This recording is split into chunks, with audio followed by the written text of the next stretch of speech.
नमस्कार। उम्मीद करता हूं आप सब लोग स्वस्थ और सुरक्षित होंगे। लॉकडाउन के 42 दिन के लंबे इंतज़ार के बाद कल हमारी बैठक माननीय मुख्यमंत्री जी से हुई और सर्वदलीय बैठक बुलाया गया।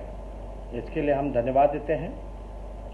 और इस बैठक में हमने माननीय मुख्यमंत्री जी के सामने, बिहार सरकार के सामने कई सुझाव को रखने का काम किया।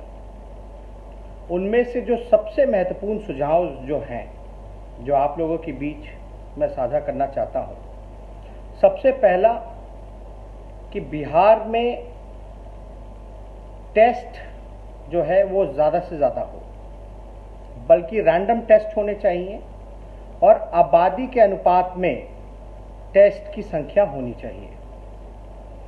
और स्क्रीनिंग से ज़्यादा जो फोकस जो हमारा होना चाहिए वो टेस्टिंग पे होना चाहिए।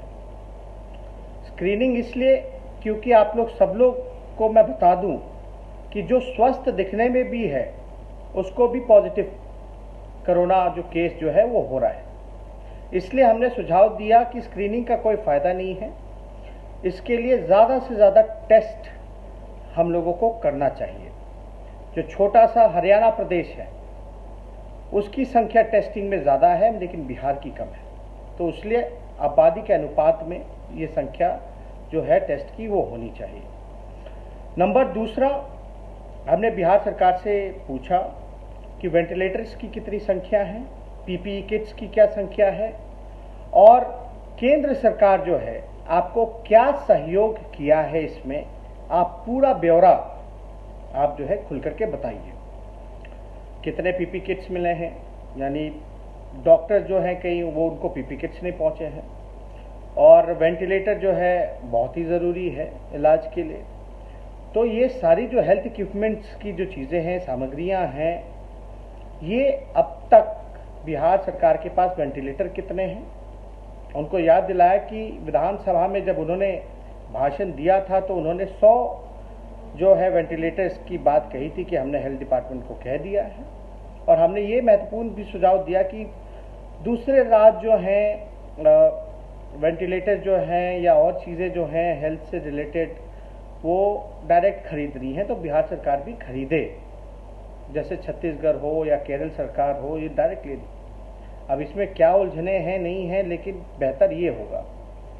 और साथ ही साथ हमने पूछा है कि केंद्र सरकार ने कितना सहयोग किया, आपको कितने वेंटिलेटर्स केंद्र सरकार ने दिए, पीपी किट्स कितने दिए, टेस्टिंग किट्स कितने उपलब्ध केंद्र सरकार ने कराने का काम किया। और हालांकि जो जवाब मिला उससे हम लोग संतुष्ट नहीं हैं और कोई ठोस इस पर कोई जवाब ही नहीं मिला कि कितने केंद्र सरकार ने क्या सहयोग किया। और हमने ये निवेदन की माननीय मुख्यमंत्री जी से कि और प्रदेश के मुख्यमंत्री जो हैं वो बाहर निकल रहे हैं, लोगों के बीच जा रहे हैं, आइसोलेशन सेंटर्स को देख रहे हैं। हेमंत सोरेन जी को हमने रेलवे स्टेशन के बाहर देखा। केरल के मुख्यमंत्री हों, बंगाल के मुख्यमंत्री हों या राजस्थान के मुख्यमंत्री, हर कोई जो है मुख्यमंत्रियों का एक्शन देख रहा है और खुल करके सामने आ रहे हैं, चुनौती को स्वीकार कर रहे हैं और कमियों को दूर कर रहे हैं। प्रेजेंटेशन हम लोगों के सामने रखा गया, हेल्थ डिपार्टमेंट ने रखा और आपदा के जो प्रबंधक जो अभी जो हेड जो लीड कर रहे हैं प्रतीक जी ने, उन्होंने प्रेजेंटेशन रखी।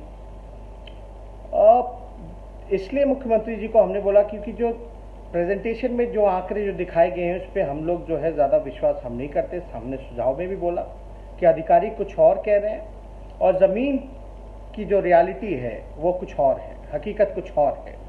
इसलिए आप बाहर निकलिए, आप जो बैठक करते रहे हैं और जो फैसला जो भी लिया कि वो इम्प्लीमेंट हो भी रहा है कि नहीं हो रहा, या अधिकारी जो है आपके आंखों में धूल झोंकने का काम कर रहे हैं, गलत आंकड़ा दे रहे हैं।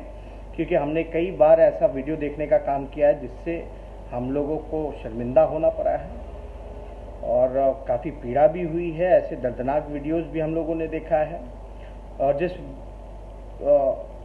तरीके से व्यवस्था होनी चाहिए थी वो व्यवस्था नहीं हो पाई है। और हमने एक और निवेदन किया कि जितने भी जनप्रतिनिधि हैं जो पब्लिक रिप्रेजेंटेटिव्स हैं, अगर उनका इस्तेमाल किया जाए तो ज़्यादा बेहतर होगा। इससे चेक एंड बैलेंस रहेगा।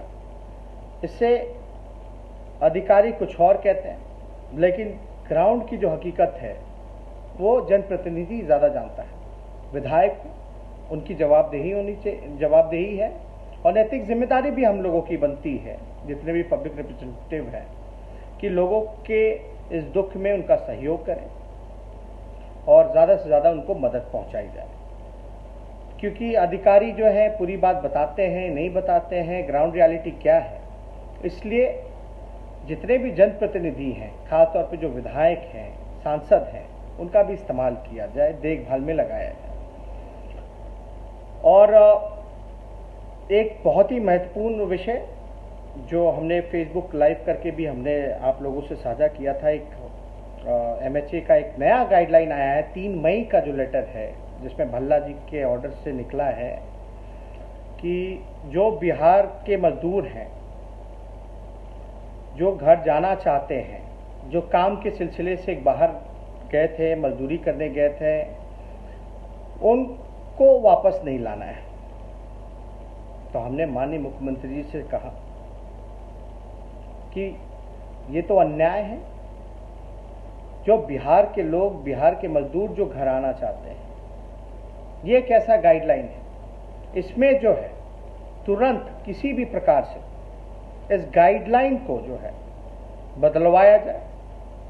और आपकी तो बात सुशील मोदी जी कहते हैं कि भाई आपकी बात केंद्र मानता है, क्योंकि हमने देखा था कि पहले भी सुशील मोदी जी ने कहा था कि जब गाइडलाइन की, जब नियमों का हवाला दिया जा रहा था तो गाइडलाइन के बारे में बताया गया कि मुख्यमंत्री जी के कहने के बाद, सुझाव देने के बाद केंद्र ने माना है। तो उम्मीद करते हैं इसी प्रकार से कि ये गाइडलाइन में भी तब्दीली होगी और जो भी कन्याकुमारी से, कश्मीर से कन्याकुमारी जो भी हमारे भाई फंसे हैं, उनके लिए घर वापस आने के लिए, मजदूर जो गरीब हैं, एक राहत का काम जो है, उनके लिए राहत मिलेगी और उनको छूट मिलेगी।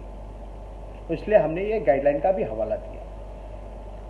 साथ ही साथ हमने जो मजदूर भाई हैं, खासतौर पे जो किराया उनसे वसूला जा रहा है, इसमें भी हमने सुझाव दिया है कि राज्य सरकार जो है अपने तरीके पूरा जो खर्चा जो है, राज्य सरकार जो पूरा खर्चा जो है एडवांस में ही रेलवे को बुकिंग कर दे।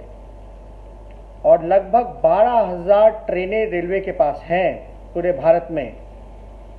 ज़्यादा से ज़्यादा ट्रेन एडवांस में बुकिंग करके उनको लाने का काम किया जाए। और रेलवे का गाइडलाइन भी हमने उनको दिखाया, लेकिन उस पर भी कोई जवाब नहीं मिला। कन्फ्यूजन जो है वो साफ तौर पे हर जगह दिख रहा था। तो हमने साफ तौर पे बोला है, अगर आप सक्षम नहीं हो तो हमारी पार्टी जो है तन मन धन से जो बल पड़ेगा हम लोगों से, जो हो पाएगा हम लोग करेंगे। पहले भी हमने 2000 बसेस की बात की थी या 50 ट्रेनें जो हैं वो देने की बात की थी। तो हम लोगों का सहयोग भी आप ले सकते हैं। अगर कोई कमी या बिहार सरकार इसमें सक्षम नहीं है तो वो करे, सहयोग ले, विपक्ष तैयार है। ये मजदूर भाइयों के लिए और लगभग 12,000 जो है रेलवे स्टेशन, 12,000 ट्रेन जो है वो है पूरे भारत में। तो इसका ज़्यादा से ज़्यादा एक का दो का ट्रेन से कुछ होने वाला है नहीं। और प्रकाश पर्व में अगर हम लोग पटना में प्रकाश पर्व में अगर केवल पटना में हम लोग अगर 2.5 लाख लोगों का मेहमान नवाजी, जितने श्रद्धालु आए थे, उनके लिए अलग से टेंट हाउस, खाने पीने की सुविधाएं, ट्रांसपोर्ट की सुविधाएं अगर हम लोग कर सकते हैं तो हमारे बिहार के जो गरीब मजदूर जो तकलीफ में है उनको ला करके कोई व्यवस्था हम यहाँ नहीं कर सकते हैं। तो हमने सुझाव दिया है, अगर जो प्रकाश पर्व में अगर श्रद्धालुओं के लिए हमने सिर्फ पटना जिले में अगर हमने व्यवस्था कराई 2.5 लाख लोगों का रहने का, खाने का, पीने का, शौचालय का, ट्रांसपोर्टेशन का, तो क्या हम अपने बिहार के ही लोगों पर बिहार का पैसा खर्च नहीं कर सकते? तो हमने ये सुझाव दिया। और बिहार तो सौभाग्यशाली है कि यहाँ कई रेलवे स्टेशन हैं। हमने उनको ये भी सुझाव हम देते कि ज़्यादा से ज़्यादा ट्रेनें बुकिंग करके हज़ारों की संख्या में आप लाइए उन मजदूरों को, और बेशक आप क्वारंटाइन कीजिए, उसके लिए आइसोलेशन सेंटर्स बेहतर बनाइए, अच्छे से बनाइए, कोई सुविधा की कमी ना होने दी जाए, खाने पीने शौचालय से लेकर ट्रांसपोर्टेशन का। और इतनी हमारे पास रेलवे स्टेशनें हैं। आप पटना एक जिले में मान लीजिए, अगर हमारी संख्या मजदूरों की वहाँ 27 लाख है, अगर 40 लाख भी है बाहर जो फंसे हैं, अगर हम में इच्छा शक्ति, अगर हम 40 लाख लोगों को लाएं, तो हमने ये भी उपाय बताया कि अलग अलग जिला में हम लोग ला सकते हैं। 1-1 लाख भी अगर एक जिले में रहेंगे तो आप समझ सकते 40 लाख तो ऐसे ही हो जाएंगे।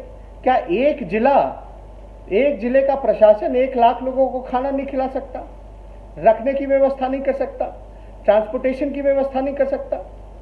तो ये काम जो है, ये सुझाव हमने उनको दिया है कि अगर पटना में इतनी बड़ी खर्च हम लोग कर सकते हैं श्रद्धालुओं का रहने का, खाने का, पीने का, तो बिहार के लोगों पे अगर हर जिला में अगर हर स्टेशन अगर ट्रेन लगा दी जाए और उनको जो है जिला में हम लोग व्यवस्थित ढंग से रख दे, तो मात्र 1 लाख खाता है। तो ये हमने सुझाव दिया। और जो राशन वितरण में जो बड़े पैमाने पर धांधली हो रही है, इसकी पारदर्शिता हो, इसके लिए कोई वैकल्पिक व्यवस्था हो, ये भी हमने जो है सुझाव दिया है कि इसमें जो है पूरी तरीके से पारदर्शिता बरती जाए और ज़रूरतमंदों को जो है राशन मिले। जो धांधली हो रही है और जो लोग जिम्मेदार हैं इसके लिए, उस पर भी कार्रवाई हो।